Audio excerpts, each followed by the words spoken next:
फलाट आणि पायदान यांच्यामधल्या अंतराकडे लक्ष द्या असं बऱ्याचदा सांगितलं जातं आणि तरी देखील बऱ्याच अपघात होतात आणि मुंबईतल्या लोकलमध्ये हे नेहमी ऐकू येणारी घोषणा फलाट आणि लोकलच्या पायरीतील अंतरामुळे होणारे अपघात हेच टाळण्यासाठी आता लोकल ट्रेनच्या दरवाजावरती निळा दिवा बसवला जाणार आहे।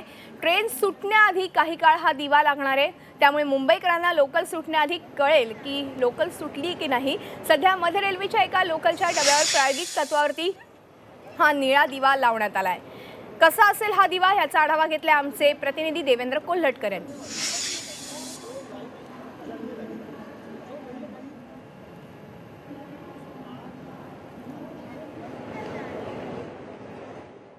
लोकलमध्ये चढताना होणारे अपघात टाळण्यासाठी मध्य रेल्वेमार्फत एक महत्त्वाचं पाऊल उचलण्यात आलेलं आहे।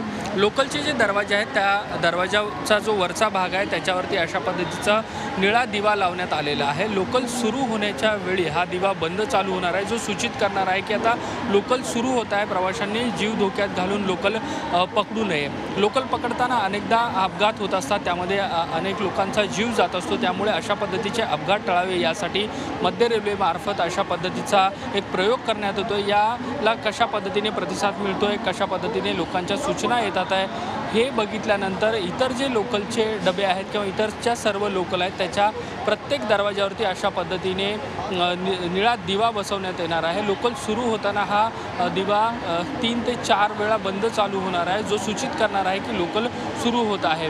एकूणच शेवटच्या क्षणी अनेक लोक धावपळ करत लोकल पकडत असतात आणि त्यामध्ये दुर्घटना होत असते, अनेक लोकांचा यामध्ये जीव देखील गेलेला आहे। त्यामुळे अशा पद्धतीचे घटना होऊ नये यासाठी मध्य रेल्वेमार्फत अशा पद्धतीचं पाऊल उचलण्यात आलं आहे। व्हिडिओ जर्नलिस्ट आसिफसह देवेंद्र कोल्हटकर, झी मीडिया, मुंबई।